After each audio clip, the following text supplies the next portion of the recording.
Hey friends, நம்ம இப்போ வந்துட்டு எதுக்கு இன்ட்ரோவில் அப்படியே போஸ்ட் பண்ணுறேன் அல்ஃபோன்சோ கோர்ட்டியோட வீடியோ தான் நம்ம பார்க்க போகிறோம். வாங்க வீடியோக்குள்ள போகலாம். அல்ஃபோன்சோ கோர்ட்டி இவர் இட்டாலியன் அனட்டாமிஸ்ட்டு. இவர் வந்து பிறந்தது பார்த்தீங்கன்னா 1822 வந்து பிறந்திருக்காரு. Corti began his scientific career studying இந்த cardiovascular system of reptiles. Later he turned his attention to the mammalian auditory system. So பாருங்களேன், லைஃப் வந்துட்டு ஒரு பாதையில் அப்படியே போயிட்டுருக்கோம். நம்ம அப்படியே போயிடலாம் அப்படின்னு சொல்லி பார்ப்போம். அப்படியே திடீர்னு பேக் அடிச்சு இப்படிக்கா போகாது இப்படிக்கா போ அப்படின்னு சொல்லிட்டு இன்னொரு பாதையில் கூட்டு போகும். ஸோ அதனால் வந்து யாருமே எந்த ஒரு முடிவு எடுத்து அப்படியே வந்து ஜம்ப் அடிச்சு போயிடாதீங்க.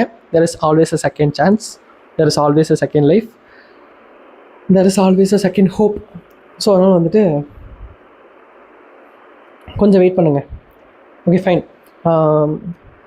கார்த்திக் இவர் வந்து ஃபஸ்ட் எடுத்த பண்ண பார்த்தீங்க அப்படின்னா ரெப்டைல்ஸ் இருக்குது பார்த்தீங்களா, அதாவது இந்த ஊர்வன ஜந்துக்கள் அந்த ஒரு ஆர்கானிசம்ஸ் கூட தான் வந்து இன்ட்ராக்ட் பண்ணிவிட்டு அதோட கார்டியோவாஸ்குலர் சிஸ்டம்லாம் எப்படி இருக்குது அப்படிங்கிற ஒரு ஸ்டடி தான் வந்து பண்ணிட்டு இருந்திருக்கிறாரு. அண்ட் தென் ஃபைனலாக அவர் வந்துட்டு அப்படியே கொஞ்சம் கொஞ்சமாக அப்படியே நாளடைவில் வந்து மெமலியன் ஆடிட்டரி சிஸ்டம்னா நம்மளோட இந்த டிபார்ட்மெண்ட்டை நிறைய பேர் செவுட்டு பிள்ளை காதே கேட்க மாட்டேங்குது பிஹேவ் பண்ணுவாங்க. ஸோ அந்த மாதிரி இருக்கிற மெமலியன்ஸோட ஆடிட்டரி சிஸ்டமில் வந்து ஒர்க் பண்ணி பார்த்துருக்காரு. இந்த டயக்ராம் வந்து ஒரு 2-3 வருஷத்துக்கு முன்னாடி இருந்த புக்கிலலாம் இருந்துச்சு. 3 years பிஃபோர் இந்த புக்கிலலாம் பார்த்தீங்கன்னா இந்த செல் டாட்டாசிகா, செல்லா வெஸ்டிபுலே, செல் டிம்பானே அப்படி இப்படின்னு வந்துட்டு இந்த நியூரல் கண்ட்ரோல் கோஆர்டினேஷனில் வந்து இருக்கும். ஐயை பற்றி இருக்கும், காதை பற்றி இருக்கும், அப்படின்ற மாதிரி இருக்கும். நல்லா டெலிட் பண்ணிட்டாங்க. இப்போ உங்களுக்கு கொஞ்சம் ஈஸியாக இருக்கும், இன்னும் சொல்கிறதுக்கு இல்லை.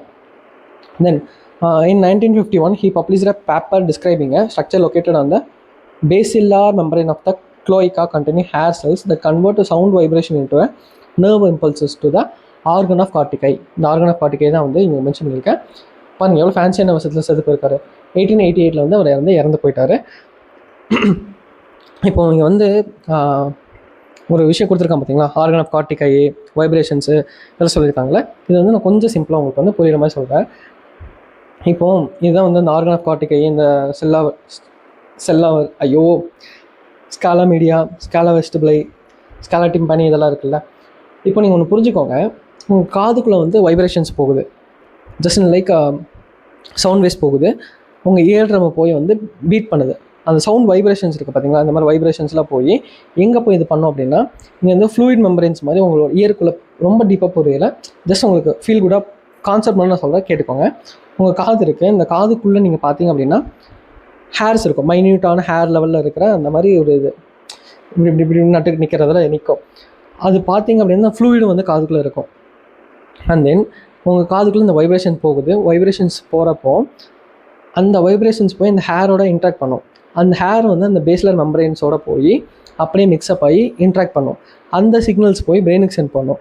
அது ஏற்கனவே நீங்கள் கேட்ட சவுண்ட்ஸ் எல்லாத்தையும் வச்சு ஓகே இந்த சவுண்டோட மீனிங் இதுதான் அப்படின்னு சொல்லி எல்லாமே ப்ராசஸ் பண்ணி உங்களுக்கு அவுட்புட்டாக வந்து அந்த ஹியரிங் மெக்கானிசம் வந்து கேட்கும். இதில் பார்த்தீங்கன்னா இவ்வளோ பெரிய காம்ப்ளெக்ஸான மெக்கானிசம் வந்து சிம்பிளாக இருந்தால் நடந்து முடிஞ்சிருது. இதுதான் வந்து காதுக்குள்ள நடக்குது. அதான் இங்கே சொல்லியிருப்பாங்க. பேசிலர் மெம்பரேன் ஆஃப் த க்ளோயிகா containing hair cells convert the sound vibration to the nerve impulses. So க்ளோயிக்காவில் வந்துட்டு பேசிலர் மெம்பரேன்ஸ்னு வந்து இருக்கும், லிக்விட் மாதிரி இருக்கும். அந்த லிக்விடான இருக்கிற மெம்பரேன்ஸில் வந்துட்டு ஹேர் செல்ஸ் வந்து இருக்கும், ஹேர் மாதிரி இருக்க செல்ஸ்லாம் வந்து இருக்கும்.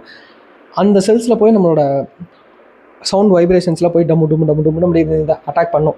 அந்த வைப்ரேஷன்ஸில் போய் இன்டியூஸ் பண்ணுறப்போ அந்த இடத்துல அந்த ஹேர் எப்படி அசையுதோ அதுக்கேற்ற மாதிரி நர்வ் இம்பல்சஸ் அப்படியே ட்ரான்ஸ்ஃபர் ஆகி பிரெயினுக்கு போகும். அந்த பிரெயின் வந்து ஏற்கனவே கேட்ட விஷயங்களை வச்சு ப்ராசஸ் பண்ணி இந்த சவுண்டோட மீனிங் இதுதான், இந்த சவுண்டோட ஃபீல் இதுதான் அப்படின்னு சொல்லிட்டு ரெகக்னைஸ் பண்ணி உங்களுக்கு இன்னும் ஸ்பீடாக வந்து சென்ட் பண்ணும். So this is all about that Alfonso Corti அவர் கொடுத்துருக்க இதெல்லாம். இது ஏன் கொடுத்துருக்கான்னு எனக்கு சத்தியமாக தெரியல, ஏன்னா அந்த போர்ஷன்ஸ் எல்லாத்தையுமே டெலிட்டும் பண்ணிட்டான். ஒன்றும் புரியலை, சொல்ல தெரியலை, பாட்டு பாடினா அன்ஃபாலோ பண்ணிடுவீங்க. Okay fine. நம்ம நெக்ஸ்ட் வந்துட்டு சாப்டருக்குள்ளே போயிடலாம். ஓகே கைஸ், லவ் யூ, டடா, see you.